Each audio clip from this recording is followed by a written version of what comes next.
This is Talk Business and Politics with Roby Brock.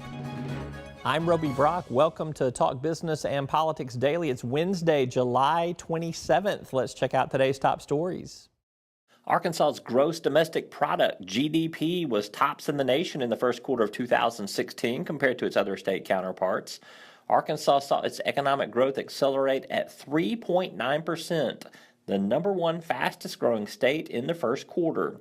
Agriculture, forestry, tourism, fishing, and hunting all contributed 2.2% of the 3.9% growth, according to federal statistics. Estimates suggest that retailers from Walmart to local shops will see $75.8 billion spent by U.S. consumers during the back-to-school shopping season this year.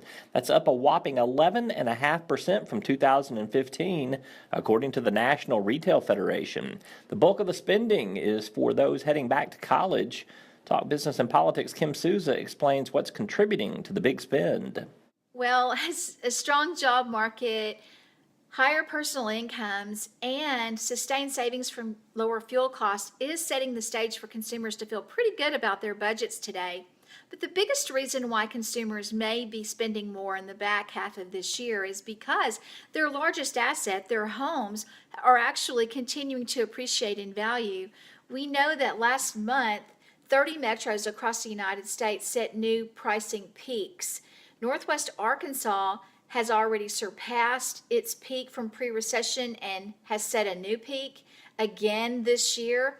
Little Rock is close to surpassing its 2013 peak, and other markets across the state are also doing much better.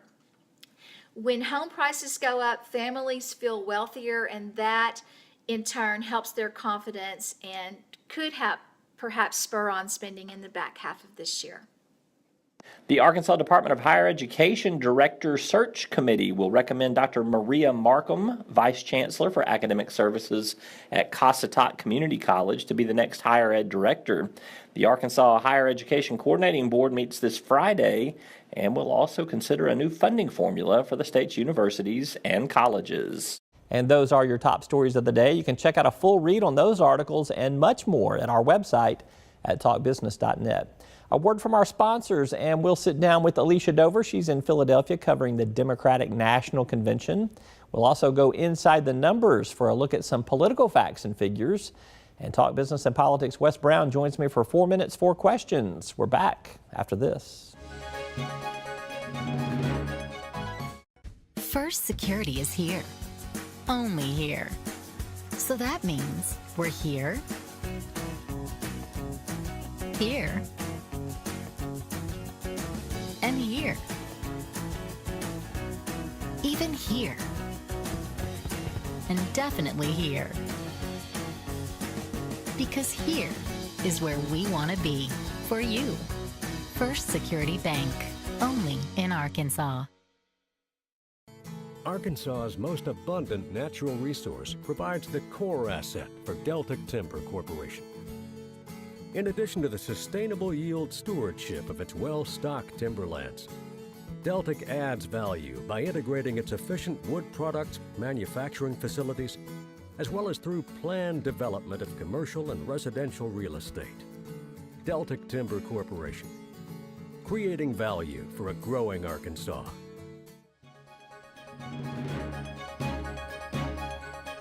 All right, Alicia Dover now joins us. She's at the Democratic National Convention in Philadelphia, day 3 of the convention. Alicia, let's start first with what's been really one of the biggest topics of the day, and that is Donald Trump's remarks about Russia investigating Hillary Clinton. What's been the reaction from the Clinton camp and the Democrats? Right, well, essentially Donald Trump challenging Russia to hack Hillary Clinton. I think it's safe to say that Hillary Clinton's campaign's comments are accurate with saying it's certainly a first. They're calling it today a threat to national security. Hillary Clinton's policy advisor, Jake Sullivan, saying this has to be the first time a major presidential candidate has actively encouraged a foreign power to conduct espionage against its political opponent. Certainly some strong reaction from the Clinton campaign, possibly the strongest reaction we have ever seen from them against Donald Trump. Let's talk. You were there last night for Bill Clinton's speech to the convention. He, I think, paid a visit to the delegation of Arkansas today. What's been some of the response to Bill Clinton's speech? Did he set Hillary Clinton up for the win? Well, as you said, I have been visiting with a lot of the Arkansas delegation today. One of those stopped before he went in, Mac McClarty, as you know and many know, is Bill Clinton's former chief of staff. Even he told me that having gone to kindergarten with Bill Clinton, knowing them his whole life, there were some things that Bill Clinton said last night that even he hadn't heard. And so many people that I spoke with Mark Stodola, said that they felt it was a very, very important speech, if not one of the most important of the convention, to just really show the arc of Hillary Clinton's career and also show who she is as a person, kind of showing their history and their relationship together and revealing a lot of things that probably a lot of her young supporters have no idea about, and possibly even Bernie Sanders supporters coming around to hearing about the young Hillary Clinton. Yeah, that's a good point to make there. That might elicit a little bit more loyalty from them. All right, tonight we've got Michael Bloomberg, the independent former New York City mayor, is going to speak to the crowd. He's going to endorse Hillary Clinton. You've got the president, the vice president. You've got the vice presidential selection, Tim Kaine. Are y'all going to get out of there before midnight tonight? I doubt it. You know, every night it's been pretty late. It's an hour later here than in Arkansas, and you know, we haven't even been getting back to our hotel until about 2 in the morning, just from all of the security it takes to get out of that place. But it is a full night, Roby, and you know, not only to have the vice president and the president there speaking on behalf of Hillary Clinton, and it'll be interesting to see, by the way, what Vice President Joe Biden has to say about Hillary Clinton. As we know, he was all pondering a run for president and decided not to take that route. So it'll be interesting to hear remarks from him, and then also I think it's safe to say that the rest of the country, aside from Virginia, will be introduced to Tim Kaine tonight. Most people don't really know who he is and don't really have household recognition of him and his policies and what he stands for. So he will essentially be introducing himself to the country tonight. So we'll see where that goes. All right, Alicia Dover in Philadelphia at the Democratic National Convention. As always, we appreciate you, Alicia. All right, thanks. After this word from our sponsors, we're going to go inside the numbers for a look at some political numbers you need to know about. And later, Wes Brown, 4 minutes, 4 questions. We'll find out what he knows on business. We're back after this.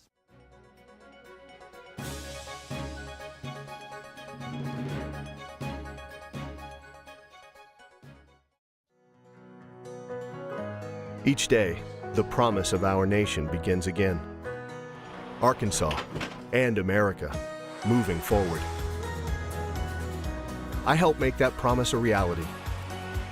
It's not for everyone, but people everywhere depend on us. Oh, I love you too, sweetie. Trucking delivers, or everything stops. And that's what drives me. I did. As Arkansas's population grows, so do our energy demands. But with the right mix of resources, reliable, affordable power will always be a reality. These resources are all around us in our rivers, blowing through our trees, even right below our feet. The answer isn't focusing on one resource, it's embracing them all. The electric cooperatives of Arkansas know that a balanced approach to power builds our communities and powers our dreams. Visit themixmatters.com and see why there's power in knowledge.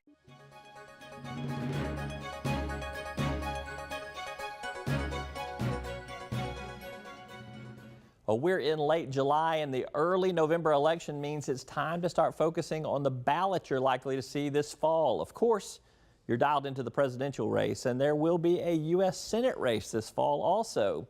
You have a good chance to be voting on some new ballot issues this November. However, let's go inside the numbers for a closer look. 3. That is the number of new casinos that would be allowed if Arkansas wins has its way. The pro-casino group has turned in signatures that should qualify it for the ballot. Your vote will decide if 3 new casinos, one in Washington County, one in Boone County, and one in Miller County, would be allowed. Of course, Arkansas has 2 in the state borders already, with Oaklawn and Hot Springs and Southland and West Memphis, and there are a number just over the state's borders. 2 numbers here, 50 and 14. There are 2 potential medical marijuana proposals on the ballot this November. The proposed initiated act has already qualified. A proposed constitutional amendment looks likely to qualify. And the two measures have several differences, and our numbers 50 and 14 illustrate one particular point. The initiated act proposal allows for about 50 conditions where the marijuana use would be legal for medical treatment, compared to 14 in the proposed constitutional amendment. Also this week, a new group, Keep Arkansas Safe, has formed to oppose medical marijuana efforts. It's a coalition of law enforcement, business leaders, and the education and medical communities. The more you know. 104. No, that is not the temperature outside, although it is not far off. 104 is the number of days left before the November 8th general election. That's just a little over 3 months away. Can't you survive just about anything over the next 3 months? Hang in there. Election day is on the way. Now, these numbers are part of stories that we're tracking daily at talkbusiness.net, so be sure to check out our website for more information. A quick break, and I'll sit down with Talk Business and Politics Wes Brown. 4 minutes, 4 questions. Who's up on current events better, Wes or me? Find out when we come back.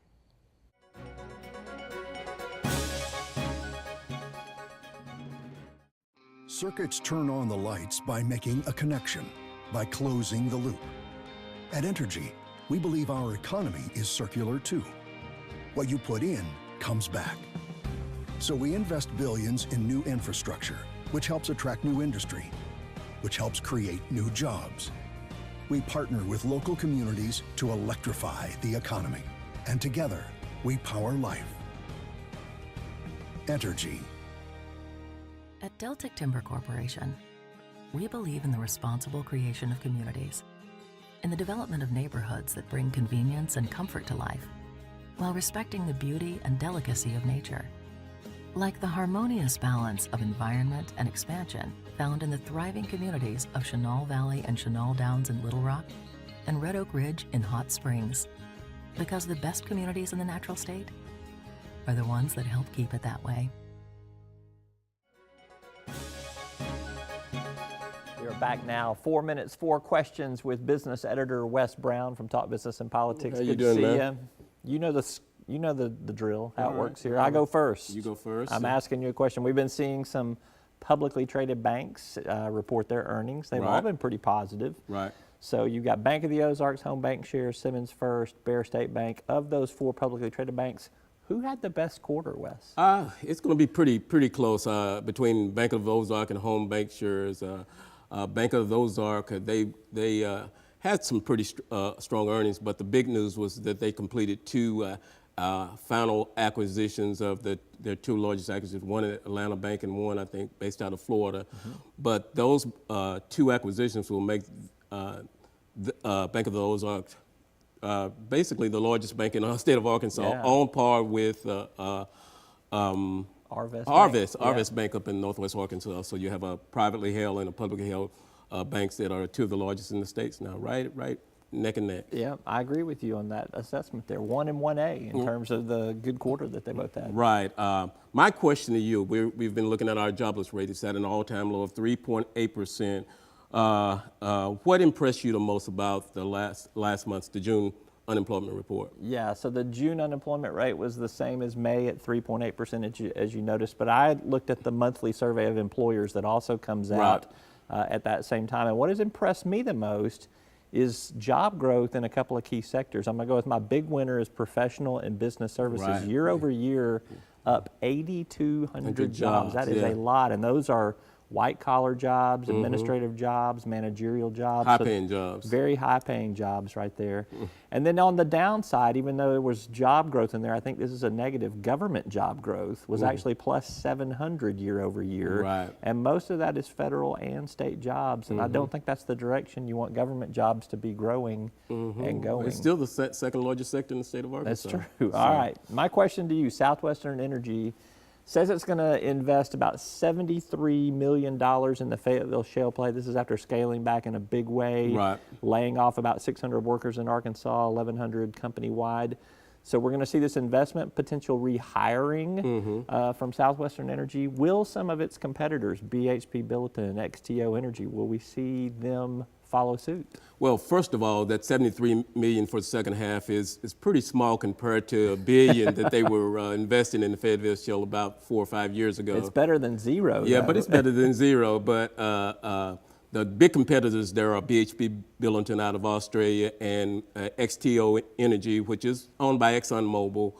I think it's going to take a while for them to come back. They haven't put anything in their financial statements. They have some other plays that they're involved in where they produce both oil and gas, which are more lucrative than just dry shale gas like the Fayetteville Shale. So I don't think you'll be seeing BHP Billington or XTO Energy come back or any other rivals come back. So it'll be a while, probably late 2017, early 2018. It's dangerous. We're like agreeing on everything today. Yeah. Because I agree with you on that one too. Okay, this one we might not agree on. Okay. Feds are meeting or meet this week, Right. probably the closing as we're talking right now. Most likely they won't raise interest rates, but will they raise rates before the end of the year? What is the tale of the tape on that? Yeah, no interest rate hike just came out right as we were stepping on the set there. So so they didn't really give a hint other than just to say they are satisfied that near-term risks are being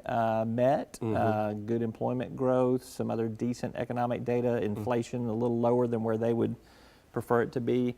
I think because they didn't give a little bit stronger signal, I don't think they necessarily raise interest rates in September. I think they may be looking more towards December for that. But they're in a wait-and-see mode. Anything can happen in 2 months' time. But I do think something happens this year with a small interest rate hike. Well, I disagree. I don't think we'll only see one interest rate hike during the Obama administration, the entire administration, 8 years. Really? One. That's how we're going to finish up on That's that. it. All right. He's Wes Brown with Talk Business and Politics. You can catch his stuff every day at talkbusiness.net. Thanks so much, Wes. All right. And that is all for this edition of Talk Business and Politics Daily. Thank you so much for watching. We'll see you tomorrow.